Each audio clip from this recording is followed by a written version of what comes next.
welcome to Creating Constellations with me, Margaret Cosgrove, also known as Purple Star Soul on TikTok and Instagram. And today we're talking with such a beautiful, amazing person. I feel like I use beautiful and amazing every time, but it's like for real. These are amazing and beautiful people. So we're connecting today with an astrologer and witch named Grace McGrade. She is on Instagram and she posts like all these astrology updates. She posts a bunch of cool, amazing art. She is so talented. I've gotten a reading with her and I'm going to link all of her information down below. She is amazing. Today we talked about how she, got started on this awakening journey, how she got into astrology, how she uses astrology, and then we talk about like the astrology of 2021. So if you're an astrology nerd like me and you're obsessed with, the meanings and what's going on and the transits, definitely watch this episode with Grace. She gives such an amazing perspective, and the way that she articulates herself is just honestly magical. I was like in a trance by her because it was so just magical shit right here. So without further ado, enjoy today's episode. Yay, yay, yay. Hey Grace, how are you today? I'm good. How are you? I'm so good. I'm so excited to chat and to connect and talk about astrology. Oh my gosh. Yeah, me too. Me too. We had a reading together. When was that? How many months That ago was was at the that? beginning of, it felt like the beginning of quarantine. Yeah. I personally just remember being so astonished by you. Just completely like, That's so nice. I was wow, just this girl is a big deal. oh She's making moves. I love your chart. my God, thank you. I felt the same exact way about you because I've been following you for a while.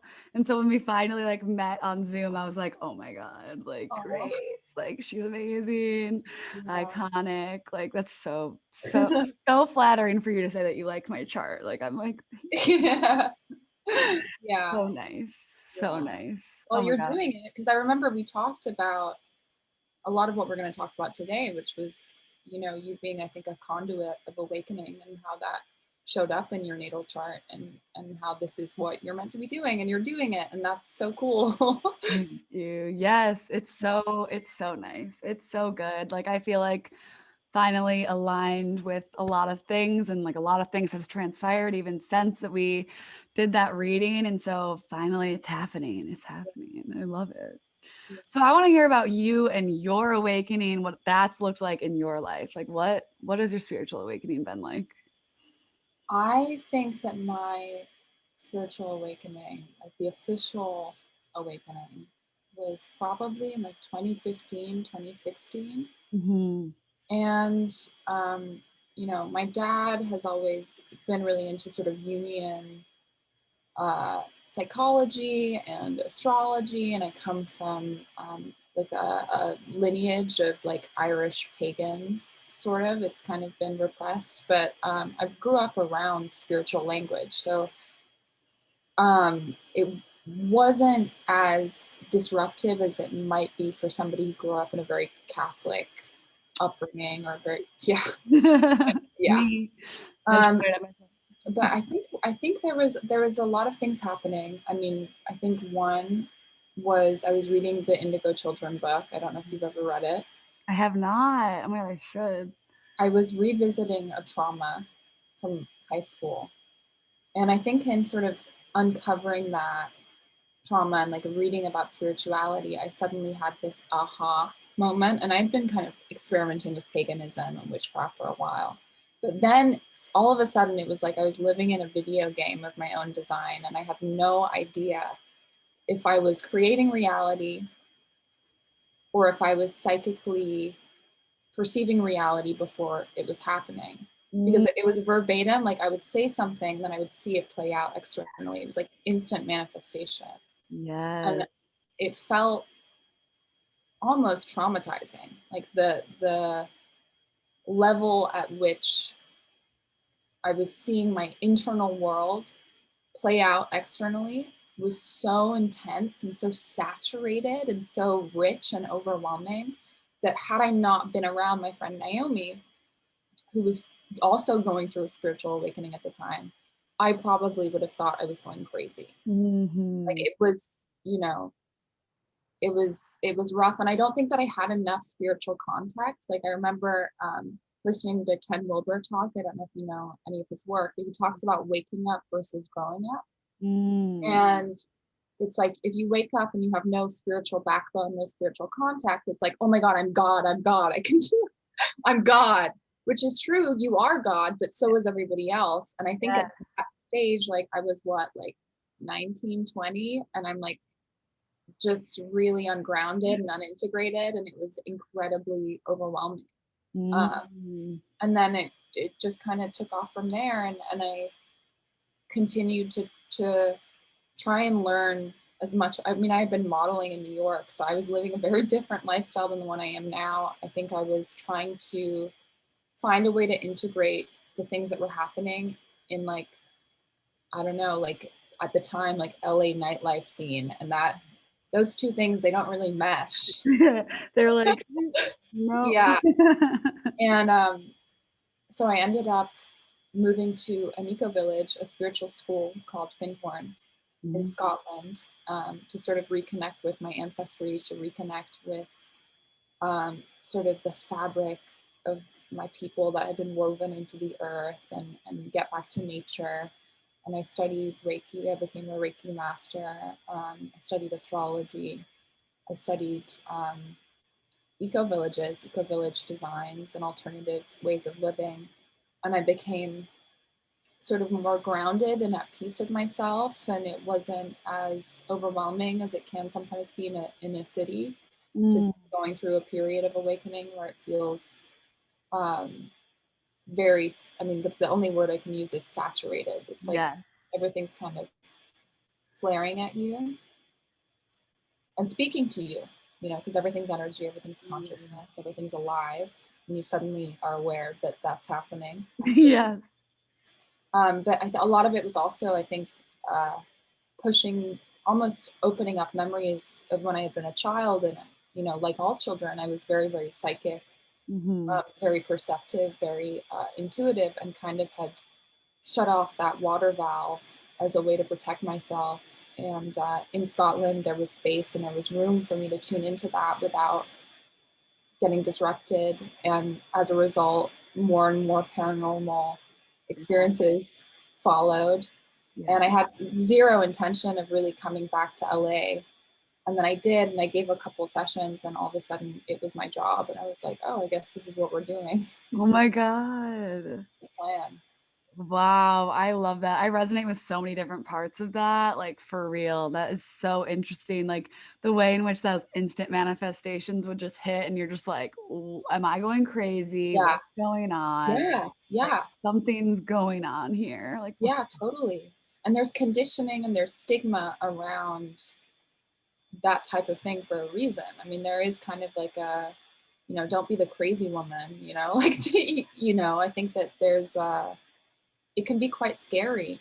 And Yeah. it can really disrupt relationships. Like I Mhm. couldn't um, do superficial anymore. I couldn't engage with people on the surface. Like I wanted to figure out what we're doing here.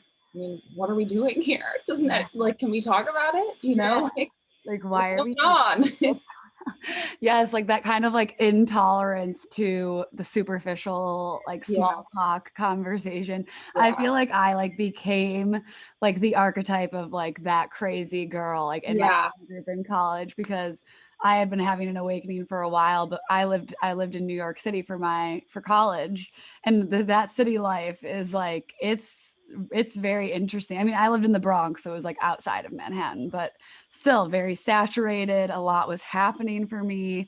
A lot of things changed. And like, yeah, I kind of took on that role in the friend group. I was like, we're going deep. I'm going to have deep conversations with random ass people because I can't talk to people normally. And like, yeah, took on that role. yeah, totally. And I also think that there's almost like, if like, I imagine it as like there's like a collective wound on the earth, which is like the archetype of like the witch who was burned at the stake, or any like indigenous culture that welcomed mysticism and had that connection to nature. And a lot of that has kind of been stampeded Yes. upon for so many years. And then all of a sudden we're in this age where we're allowed and maybe even encouraged to talk about some of these things, but it doesn't mean that that sort of crazy girl archetype or that witch archetype or that wounded healer archetype Yes. doesn't get sort of ruffled and disrupted. And I think it really can bring up um, all kinds of trauma, you Oh know. yeah. It's awakening can be traumatizing. Oh yeah. Yeah. I feel like my entire awakening was just trauma, trauma, trauma, trauma, trauma, trauma, trauma, Yeah. trauma. For Yeah. real. Like Yeah. so much disruptions and changes and fight or flight mentality. Completely. Yeah. It's wild. Because I remember in our reading, I like didn't necessarily know what like Pluto in the first house meant, but I have my Pluto in my first house. And it's like, I forget what wording you specifically used, but it was just like, you've been through like a lot, right? And I was just like, yes, Yeah. exactly. Like, Yeah. oh my God. I mean, that's a really interesting topic because Pluto rules trauma and crisis and the things we're afraid of, but it also rules initiation and shamanism. Yes. And for me, the language of astrology, particularly the language of Pluto, has kind of helped me see my own trauma as cleverly disguised, painful initiations into Yes. higher states of consciousness. Because what does crisis do? What does trauma do? It gives you sort of like a keyhole into the psychology of yourself and the people around you. Like you think about when somebody dies or something terrible happens, what really matters becomes very clear. It's almost like a portal of great change. And Mm, oftentimes I think it can create massive timeline shifts that are potent opportunities for growth. And yeah, astrology in particular, particularly Pluto, has really helped me reprogram the way that I think about my own personal trauma and how can I find the power lying beneath that. You know, you really find out who you are and who the people around you are in yeah. moments of crisis and trauma. 100%. Mhm. That resonate I got chills when you said, like, when people die, like, what really is important really comes to the surface, and that was my exact experience when my dad passed away. Like, Yeah, the timeline jump, the timeline shift, the deeper connection with myself, the abilities opening up, like, everything just, like, changed. And I think so many people, even people without spiritual concept like understanding and all of that stuff like have these types of experiences but don't know what to do with it, don't know how to integrate that, don't know how to um like in the spiritual sense just like step into that initiation and be like, okay, fuck, we're jumping timelines, let's go. We're leveling up, like new reality, who this, I'm here, like yeah, exactly. and so Yeah, it can be really hard to like figure out how to do that without that context. Like I had already been in my spiritual awakening for like 7 years before my dad passed away. Yeah, before my yeah, dad passed away. So I was lucky enough to be like, "Oh, it's happening. Okay. yeah, Time." yeah. I mean, it gives us X-ray goggles. It Yes. gives us it gives us X-ray vision. You Yeah. see through things. Yes. Yeah, no, that's why part of why I love astrology so much because it gives a non-dogmatic and a non-dual language for that kind of thing, where it isn't good or bad. It's just a Plutonian moment. It's Yes. just intense, you know. So I think that yeah, astrology rises above those duals and those compartments and kind of shows us this roadmap to awakening Mhm. um, that we're all going through in this lifetime. I mean, I think that this particular incarnation, this particular time that we're in right now, is, um, you know, we're shifting in density. We're getting, you know, we're clearing a lot of these ancestral patterns of trauma. We're releasing, we're integrating more light. There's so many initiations happening.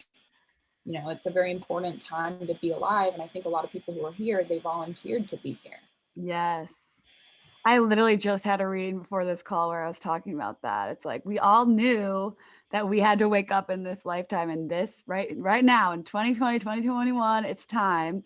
And so we're repeatedly being brought and put into situations that are, maybe it's traumatizing, maybe it's like, just like, what I kind of like to describe it is the universe just pushes you into a corner and like you can't go anywhere else but finally look within, finally discover what's really going on, finally ask those core question of like, is this all there really is? Like, am Yeah. I sure? Like, has my program, is my programming actually correct, or is this just like, is there more? And I feel Yeah. like that was also so much of my awakening, was through all this trauma, being like, okay, so is this just my life? Like all this trauma and like this anxiety? Like, is this really it? Like, Yeah. Yeah. I I don't mean, think so. yeah, totally. I mean, not a lot of people are, I don't know that a lot of people are always willing to look at crisis through that vantage point. I think that it's a bold move Yes, it to is. start be like, what is this telling me? What is this showing me? Especially when it's repeated. Like, I remember having the realization that like, um, in relationships, it wasn't good. It just wasn't good. And so I was constantly getting the message from the universe, but I constantly ignored it. And the universe just kept upping the Yeah. stakes until it was like, are you going to realize like how direct do I have to be? And like finally one day my mom was like, are you going to like listen to what the universe is giving you? Like, are you going to like course correct and like adjust yourself? Like, are you going to, I'm like, Yeah. I guess I have to now because like I don't want the stakes to rise again. Like this is bad. Um, but it's really hard to look at it like that until it gets to a certain point. Like I had to reach like that bottom. I had to reach that point of despair to be able to finally look at myself and be like, okay. Well, in that regard, because there's so many awakenings in many different aspects of life. It's so layered and complex and amazing, and I love it. But it's Yeah, like, relationships is an interesting topic. I think particularly in the spiritual community where we've been like administered a lot of very loaded jargon like twin flames, or like karmic shadow lover man, like divine masculine gremlin boy. Like yeah. we've been given like the stakes are pretty high for relationships if you're like a spiritually minded individual. And I've been kind of finding the balance within myself between like, is this person who like other people might deem a twin flame somebody who just has a similar cellular imprint of pain that matches my cellular imprint of pain Yeah. because we both experience the same perceived lack of love in childhood, Yeah. and am I mistaking that for my soulmate or the person who's going to save me when really this person is just a catalyst to cause the most amount of pain to help me go inside myself as quickly as possible? And yeah, Literally, I was about to say that, and like go within finally and realize yeah, like, okay, no one else is gonna save me. This twin flame, because that was exactly the relationship, like that specific one for me. I was like, we're twin flames, we're the same soul, just different. Like we're yeah, like, I was just like, we're twin flames. I'm gonna romanticize the shit out of this yeah, horrible dynamic that yeah, is causing me so much pain, until finally I was like, oh, I'm never going to get what I want from this. I need to now give this to myself. Like, I need to yeah, meet my own needs. I need to heal not only from the trauma that was caused through that dynamic, but now really heal from all of the things that dynamic showed me about myself, that I was also because I really think that relationships are like vehicles for awakening, are like portals into awakening, are mirrors.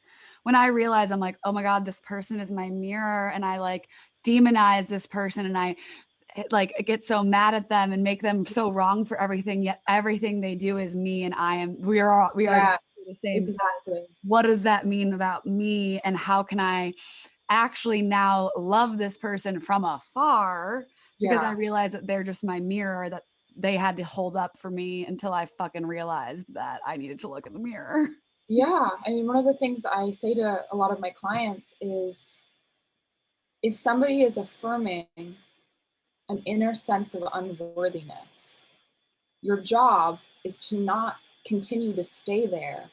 It's to step away from whatever is mirroring your sense of unworthiness. Yes. And that is a very distinct experience of a lot of empaths. Oh yeah. And I do think that there are people who are here to wake up to their sense of worthiness and Mhm. not go back into like the, I'm from the Pleiades and I'm gonna like, play in hyperspace, but anchor in that energy here, not try and run away, Yeah. anchor in that energy here and step in to worthiness through applied action, through boundaries, through being careful about who they let in, through being mindful in relationships. And then I think there are other people here who are here to maybe wake up to the idea that other people exist. And it's not this, some of us are not on the same exact awakening journey, you Yeah. know? It's so interesting that you mentioned that because I feel like, my awakening has looked like, okay, awaken to the fact that well, first of all, awaken to the fact that, there's a lot of shit that I don't know. Hmm. Not only about myself, but about the world. So I don't know everything. That was the initial one.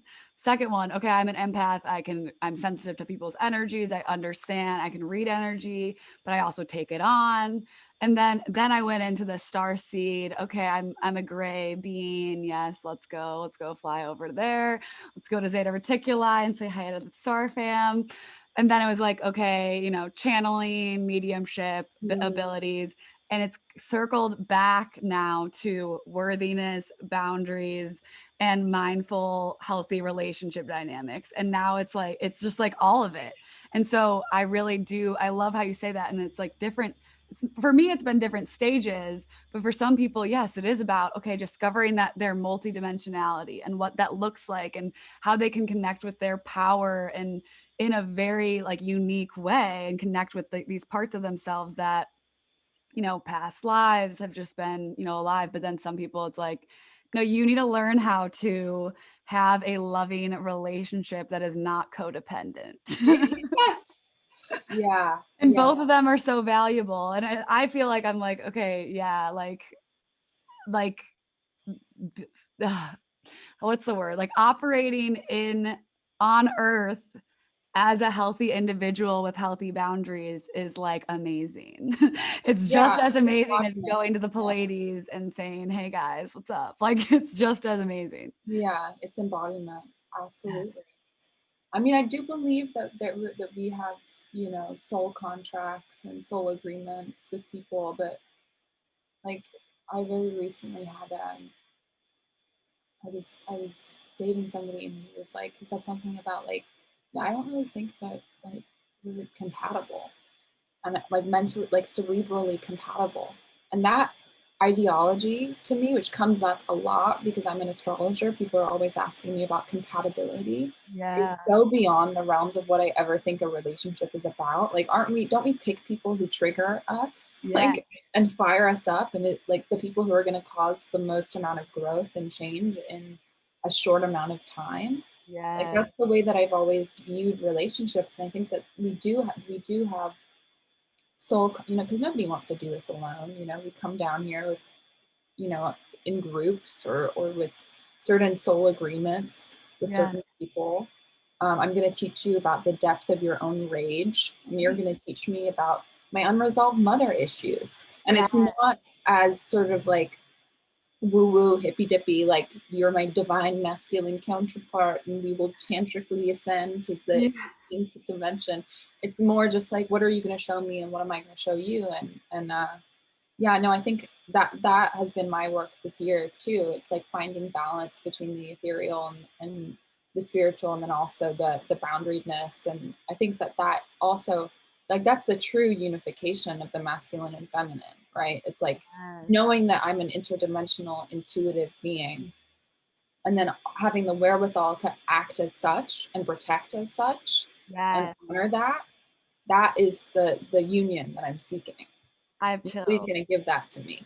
Yeah, that like makes me want to cry. For whatever reason, that just like that concept of like, yes, and now I'm going to treat myself as such and connect with that worthiness and connect with that power. And I really feel like, the journey of awakening that I share, like the arc of like the empath, okay, then the star seed, okay, then like you have these abilities. And that is so that we can connect with how really worthy and powerful and amazing we are, not in a cocky way, in a way that's just like true, because us all as humans are that.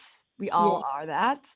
But it's like it kind of takes this interesting route to get there. And then, oh my God, I just love that. That's a really beautiful way to yeah. put it. Thank you. I love that so much. I love how, I don't know, I just love how these conversations just like stem off into different things. And we started with the awakening and we got into relationships and trauma. I think everything is so interconnected and everything kind of like folds into one another, if that makes sense. And Yeah. I just love it. I want to hear about how you got into astrology. I know you went to that school and I also, so like how you got into astrology and also like how you use it. Cause I know, Yeah. well, I'll let you explain Yeah, it. totally. I mean, I begin every session by talking about how we've seen this rise in meme-based masturbatory pop culture astrology that can be very harmful. It's like Yeah. these vast generalizations that excuse very poor behavior and Yes. create even more separation and segregation. Oh, I can't talk to cancers because they have mother issues. Like, all Yeah. that stuff. Gemini sucks. Um, Like, shut up. Come on. yeah, it's like you don't know what this is. Yes. um, I had my first reading when I was 15 years old, and I was a kleptomaniac, punk rock, pot smoking, teen angst, just like rage, feral child.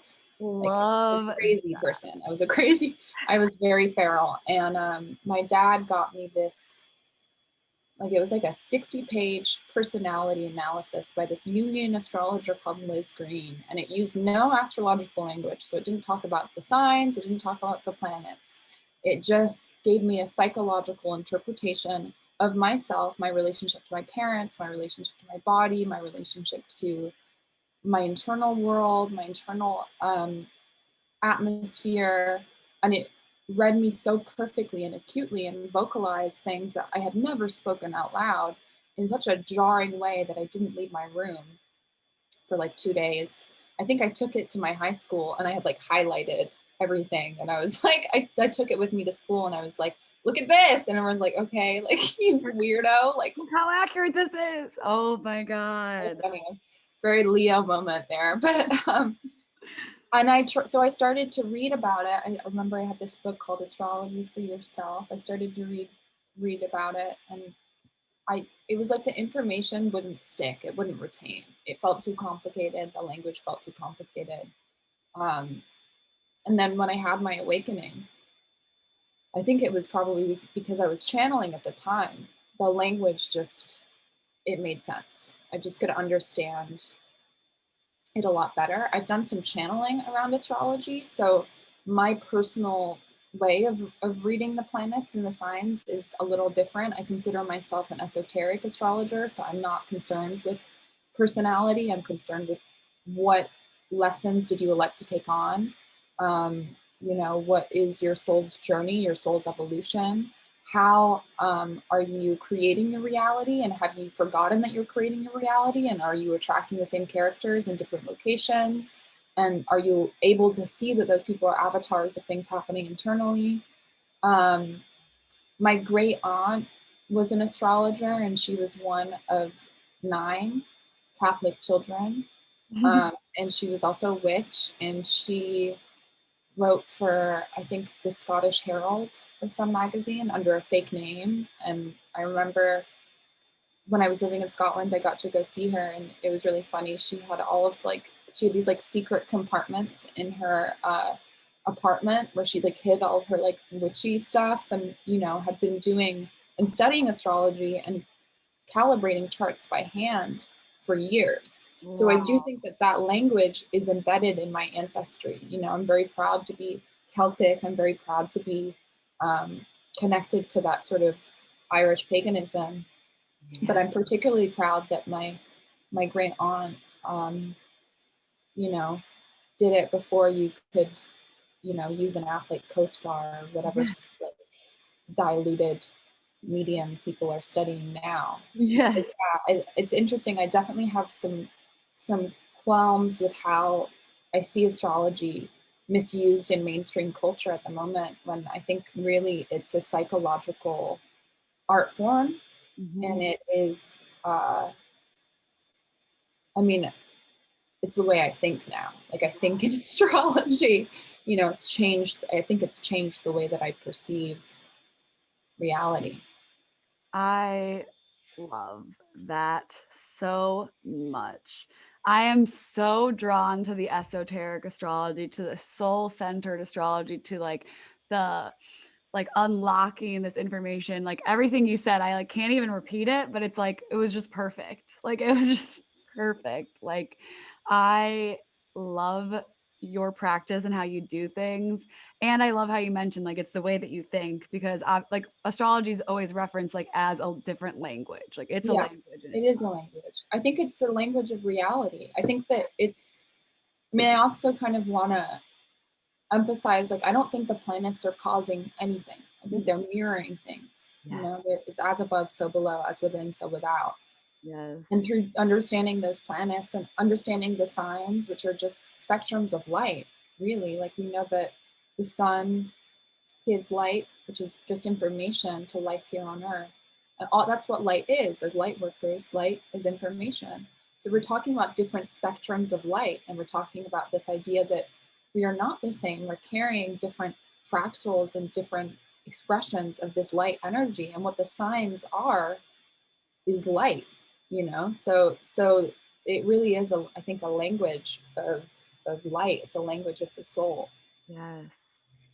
And these different energy imprints that's attached to all these different whether it be the planets or it be the signs, it's like and the way that they kind of relate and layer together to then Yeah. provide a message. Yeah, and I think within astrology, you find a sweet spot. You find like a sweet spot. It's small, but you'll find it, and you'll find what is the difference between the avatar, the family bloodline, the personality, the external, the character that I'm experiencing, and me. And Yeah. in that sweet spot, there's a sense of freedom because you're aware that there's more to what's happening than your current life experience, that this is just like I said, a fractal of light that we're kind of trying on. It's like Yeah. a Halloween costume that Yeah. we eventually get to take off. And I found that really freeing because I don't know, I think it's really beautiful. A lot less dense than our physical bodies Yeah. and physical reality, and I think that is definitely that freeing aspect of, like, there is more, and, like, there's so much more to connect with, and to learn about ourselves on a soul level as opposed to just as an avatar, like you said, like, Mhm. as our human avatars are, there's so much more. And Yeah. so I love, like, looking at, like I still am learning. So, like, I'm learning about astrology. I want like, I just wanna learn as much as I can about it. I know it's, like, a whole lifelong practice, but, like, Mhm. I love it. And so I like to look at the transits. I wanna talk about 2021, but I wanna talk about, like, transits first of, like, do you utilize though like, how do you work with transiting planets and the changes and what's going on currently? And So primarily, I started off when I started my private practice. I was initially just giving natal chart readings, and yeah. then I got more and more familiar with transit. So a lot of what my sessions entail is meeting somebody for a birth chart reading, and then looking at how that current astrological cycles that we're in, the current astrological climate, is triggering them Yeah. or providing them with certain information in certain areas. It's almost like going to a therapist who kind of knows what's already happening. Yeah. Um, so Yeah. that's kind of how I work with transits and with my clients. In terms of my personal practice, I mean, it's just insofar as like if you know what the weather is, you know what you're going to wear. So you know what you're walking into, and I think that creates greater empathy. If it's a hard day, people are going to act like it's a hard day. It kind Yeah. of takes you out of your own experience a little bit and gives you a bigger picture. But Yes. yeah, I mean, we've had a lot of very intense transits the past, since 2020, since yeah 2020. It's Yeah. been, we had Saturn conjunct Pluto. That's death to the structure of our society, permanent change to hierarchy, permanent change to celebrity, the idea of putting people who aren't integral in positions of power has been dismantled. And I think that that also marks the beginning of our own sovereignty, where we insert our own creative energy rather than, you know, after spending centuries looking up to bishops and kings and leaders, we're kind of forced to reckon with our own inner master or sense of mastery. And I think that, yeah, this year we're walking into some big energies as well. Yes. Yes. I feel like also when looking at transit and, you know, the birth chart, like both of them at the same time, it's always interesting to see what, you know, current planets and how they're just like affecting how, where, when we were born, like what is going on. And like what areas of my chart is like lit up, like Aquarius right now with all these 6 planets. That's in my that's in my 3rd house. So like I'm communicating. I want to talk to the collective. I want to talk to people. I want to like make sure that like whatever. And that's just what's and that's clearing out your cognitive headspace. That's giving you a greater sense of telepathy. Yeah. Because Aquarius is the most evolved of all the air signs. So it's kind of the web that weaves us all together. If you think about the idea that if we were underwater, we'd be surrounded by water all the time. You know, we're on Earth and we're surrounded by air. And it's almost like this, like a web of thoughts and language and internet and all this stuff. And I think to have that in your 3rd house, it's kind of, I mean, that is also channeling. I don't know if you've experienced any sort of higher insights since Saturn and Jupiter landed there, but that's going to give you a lot of like, not negative, but intrusive thoughts. Yes. A lot of ideas. Yes. A lot of things just dropped. And I'm like, who thought that? Where did that come from? Yeah. Thanks. It's very interesting. I love that. Oh my God, I love it. So let's talk about 2021 overall. Like, what are the major things that you think that you've noticed that are going to be coming up? Well, for nearly all of 2021, we have a square between Uranus and Taurus and Saturn in Aquarius. And Uranus is the awakener planet. It's the rebel. It rules innovation, newness, things that come out of nowhere. I like to think of Uranus as the planet that breaks through programming. It was discovered during the Industrial Revolution. So it's also considered the planet of new inventions and technology. And Taurus is all about our sense of values and our bodies and where we find physical security and safety. If you think about Taurus being the 2nd sign of the zodiac, Aries is like that spark of consciousness, that idea, that will to survive. And Taurus is where you kind of ground that into physical reality. It's where you plant the seeds that really matter. It also applies to things like beauty and the senses and our physicality. So what happens when this awakener planet enters the sign of Taurus, which is also, affiliated with the Earth? Well, we're seeing Earth changes. We're seeing increases in the Schumann resonance. We're seeing, physical ascension symptoms, right? Where we're being asked to become more embodied. Our physical vessels are awakening. There's also kind of a change to monetary systems, right? We're seeing a lot of cryptocurrency. That's Uranus, newness, technology, in Taurus, which rules money, what we value, security, all of those things. And I also think about it as being about what's organic. I think that Uranus is awakening us back to the Earth. Awakening us through the medium of the Earth and the Earth's cycles. And then we have Saturn in Aquarius, which is kind of like the new society that's internet based, because most of us can't see each other fully yet. And Saturn is society. It's our leadership. It's the way things are done. It's what we're it's also our programming, unfortunately. Saturn isn't always just about like our obstacles or our hard work. It's societal programming. And in Aquarius, we're dealing with a lot of different I mean, I think about it in terms of it's almost like a computer where there are all these different parts that come together to make a whole. And I think there is a lot of compartmentalization going on. And this kind of reminds me of like the battle between staying on the internet and staying in our bodies, you know, the inorganic and the organic. Saturn in Aquarius means that societally we're moving towards utilizing the internet and we're moving in this new progressive direction, right? There's more of an emphasis on humanitarianism and equality and things that are really good, but there's also kind of a pressure to begin to think like computers. And Uranus in Taurus is like, no, remember you have a physical body, you have physical needs, you have to stay here now. And I mean, the best example of this is like the vaccination argument, where you have a lot of people who are saying we have to fight for what's organic. Uranus is the rebel in Taurus, that's the body. And then Saturn in Aquarius, it's like, well, what's best for everyone? We've got to think about everyone.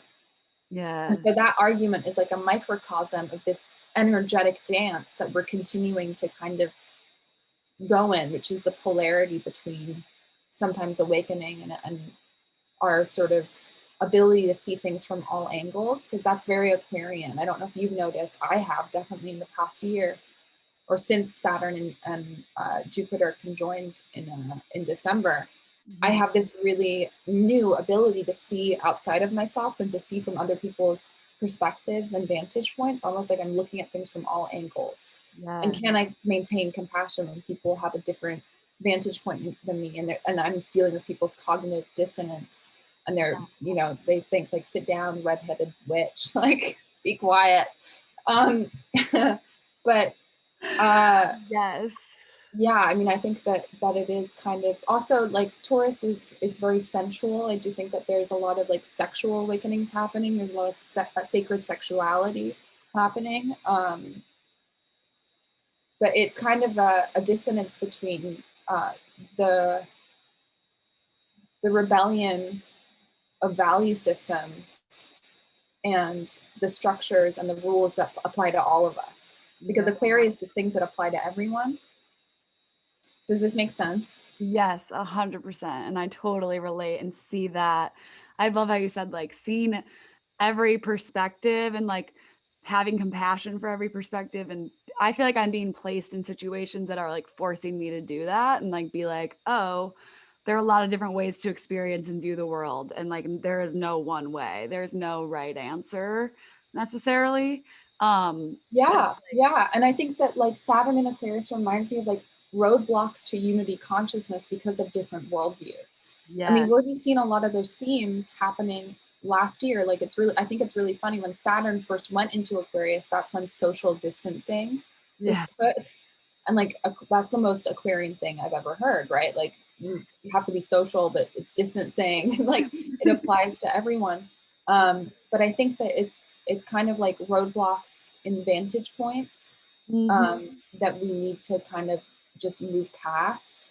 Yes. Everybody is creating their own reality. Everybody is entitled to that. This is a free will universe. Everybody can do that. Yes. Uranus and Taurus wants us to break the rules. Saturn and Aquarius wants us to think about everyone. And it's quite cerebral. Yes. So it's kind of like a head-body conundrum a little bit. And we can anticipate changes to the stock market. We can anticipate big earth changes, you know, maybe change, you know, climate change and all these massive earth shifts. I mean, it's quite literally like earthquaking. Yes. It's Uranus and Taurus energy, but I think it's also changing our, like, what do we place value on? What do we place importance on? What do we deem as being the most opulent opportunity? What are we going to manifest? You know, Taurus is ruled by Venus. What are we attracting towards us and why? Does it come from a program place or is it organic? Yes. You know, organic, inorganic, all year. That's the big push and pull. I love that. I really resonate with all that and I really see that. And I love getting these layers. Just like I love the way that you explain it. I don't know, it just really sits well with me and resonates so well that I'm just like, yes, those words are the right words to use. Thank you. I love Yeah. that. Yeah, it's interesting because I do think like our interdimensional capacity is growing and growing more and more each day, and I think that it's very funny. Like you think about this, this is two-dimensional, right? Like this is 2D, Mhm. and we're like infinite D. We're Right. like Yes. we can go as high as we want to go, you know. And I think that it's kind of the elephant in the room. Like how can we um, not get lost in the technological world when we've been cut off from the physical world for quite some time? You know, Yeah. how can we utilize it without getting lost in it?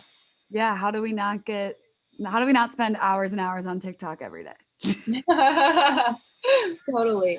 But 2D. also it can be a tool for awakening, you know, Exactly. it can be, you know. Exactly. That's what I'm trying to use it for. That's what really helped me like gain confidence. I was like, okay, just post on TikTok. It can be a secret at first, but it's also, yeah, like that conflict between that 2D version of ourselves that we have on social media, that we have online, and then actually that kind of can hold us back from acknowledging the fact that we are we are infinite D.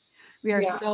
there are so many different dimensional aspects of ourselves that are so much more complex and deep than the image that we portray. I'm pointing at my phone, like on, like, Yeah. so I love that. That's so interesting. Yeah. So do you feel like those two planets squaring is kind of like the Pluto Saturn conjunction of this year?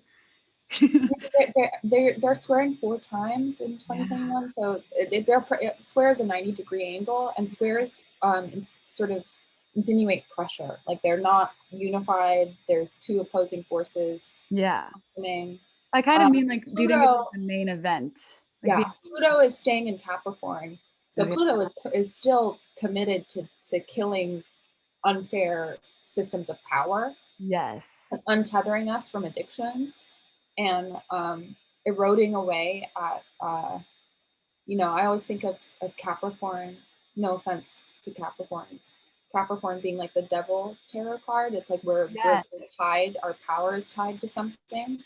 Pluto is committed to permanently staying, like not letting things that need to die I resuscitate. And then Saturn in Aquarius is all about newness. It's new things. It's things that we haven't seen before. Uranus likes to shock. yeah. So Uranus is going to bring shocking events this year. Things that are shocking, Mhm. absurd even. You Yes. know?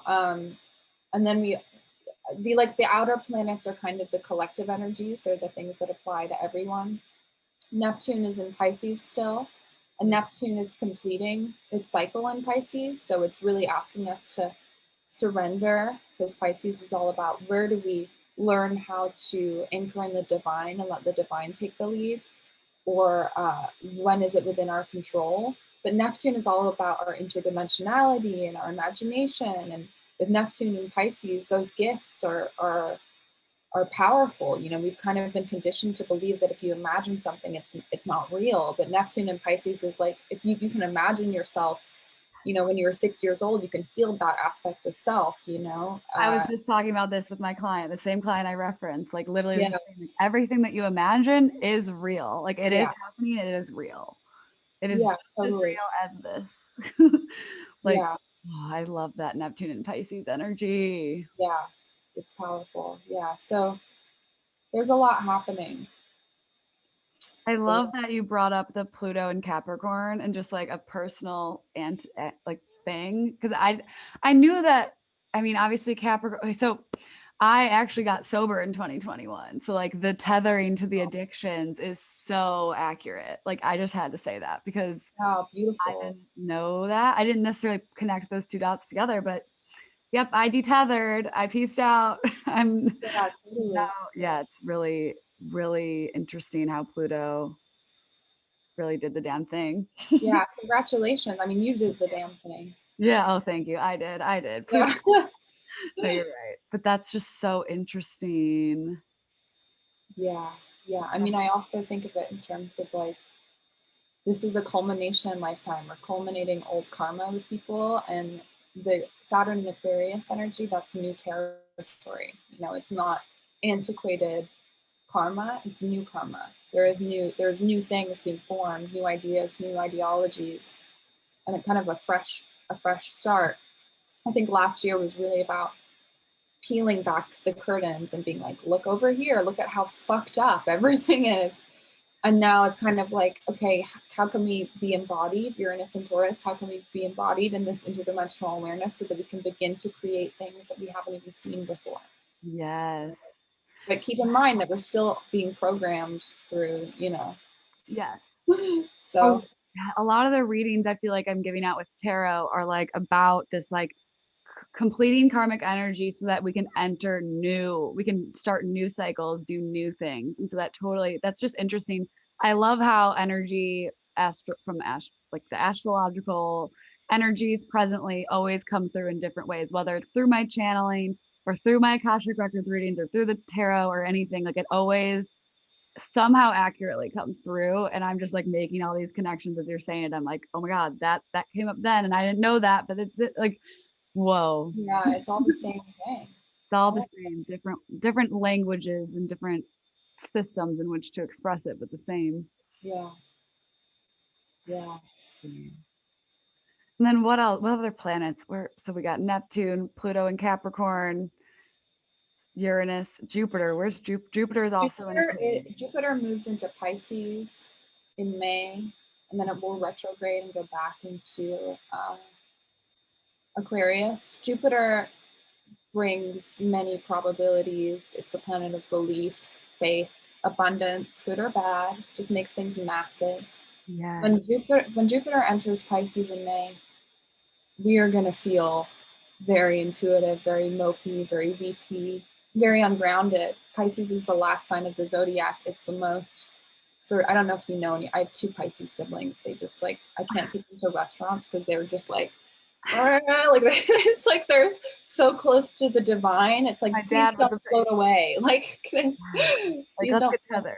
My dad was a Pisces, so he definitely, my dad. I know energy. So that's a really good time to sort of restore our energy systems and recuperate and channel and check in with the divine and check in with our spiritual centers. And we're going to be a lot more feeling based. And I think it's going to be a good rest from, especially after, because we're in quite cerebral energy. There's a lot of Aquarius's thoughts, it's very heady. It's very mind based. Mm-hmm. I'm a Leo, so I'm like, I just want like romance. Like, I'm just like, what is happening? Why am I thinking so much? Yeah. So I think it's going to be a nice kind of dreamy reprieve when Jupiter moves into Pisces. It's a good time to kind of check in with our energy systems and tend to our own aquariums. Yes. And check in. Nice bath. Yeah. In the Pisces waters. Mm-hmm. That's so awesome. Oh my god, I love that. I love that. So that'll be in May. Mm-hmm.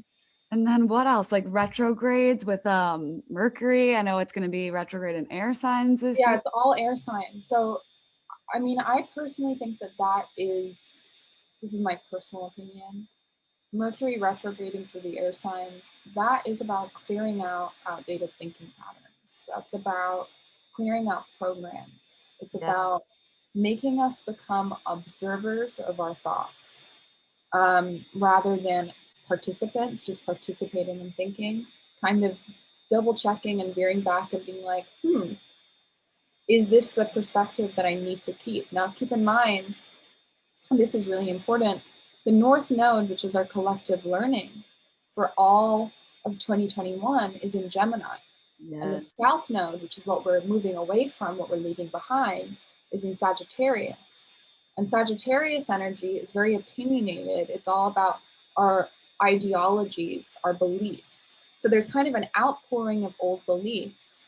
And the Gemini energy wants us to remain limber in perspective and kind of flirt with our perception of reality a little bit and just be like, I don't actually need to think that way. I can change the way that I'm thinking.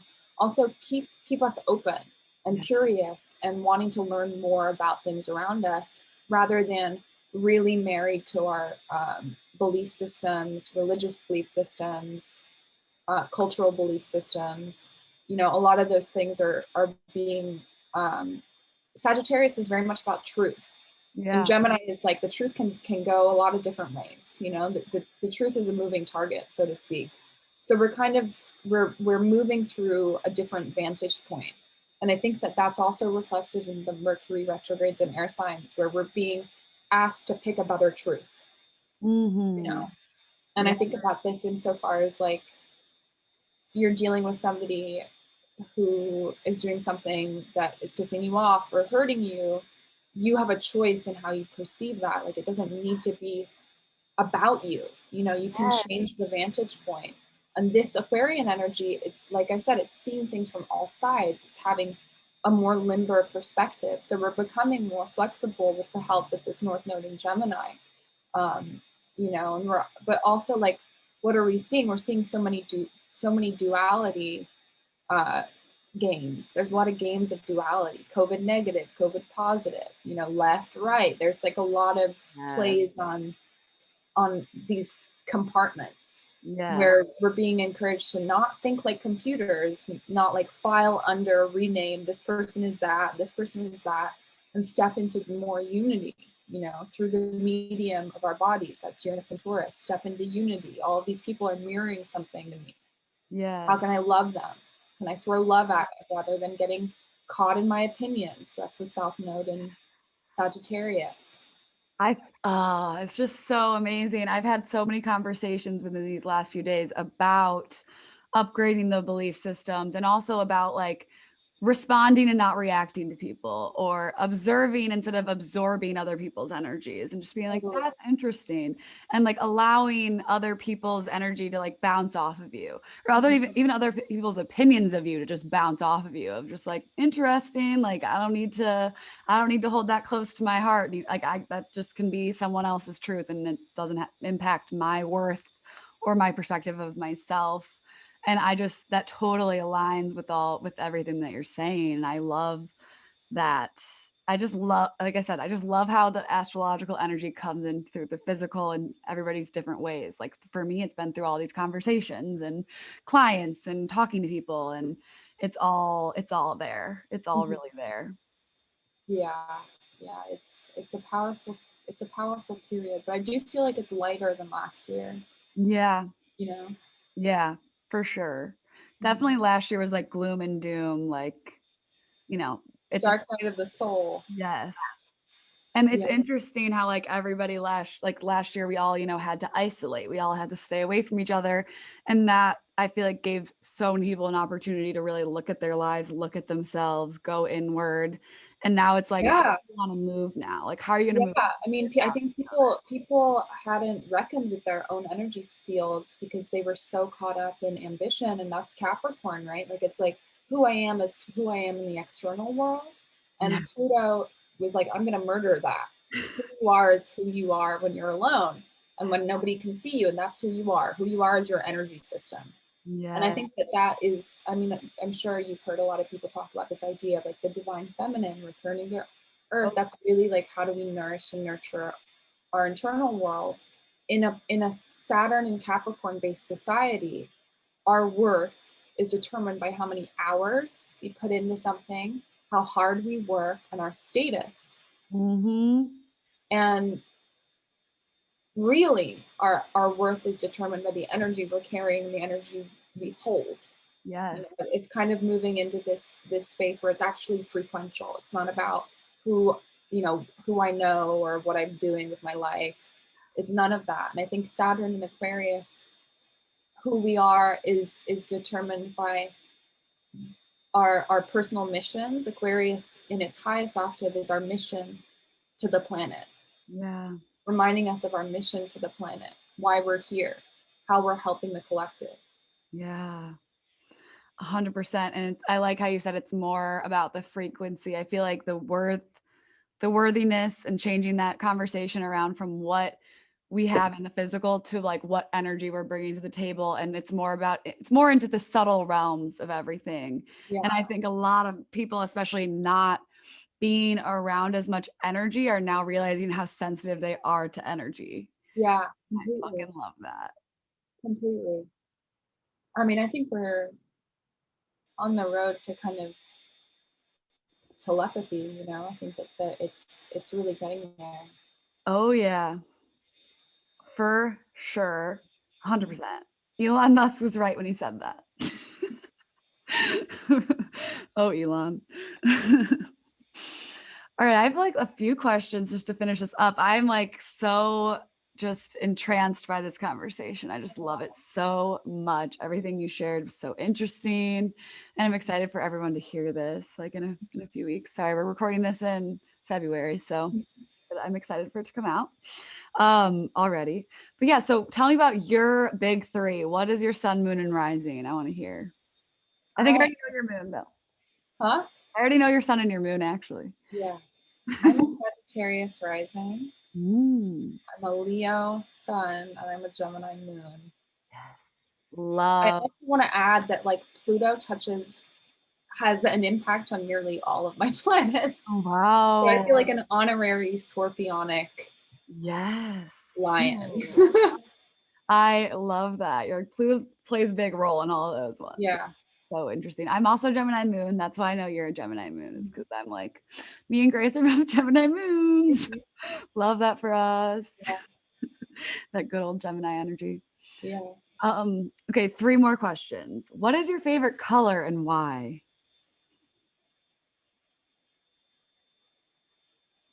I think that I really like the color green. I Mhm. don't wear green, but whenever I'm sad, I need to be around green. Mm, I think it's good for the heart.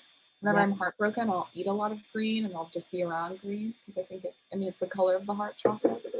Um, but like aesthetically, I really like pink. Yeah. Oh, I love those. Both heart colors. Mm-hmm. Both. Oh, I love that. Cute. That's so cute. What is your favorite type of like music? Um, Artist or genre or I whatever? think I like sexy psychedelic like femme pop. I don't know. I'm kind of all over the place. I listen to a lot of Brit pop because I was born in England, so Mm, I I'm kind of all over the place with music.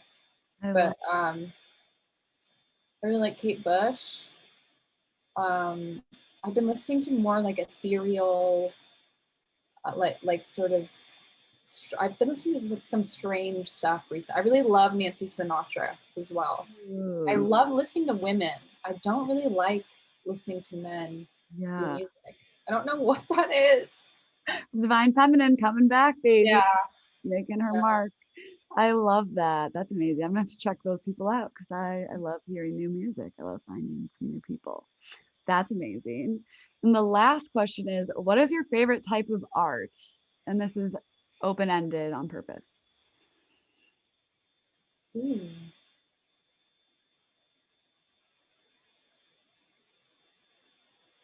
I think that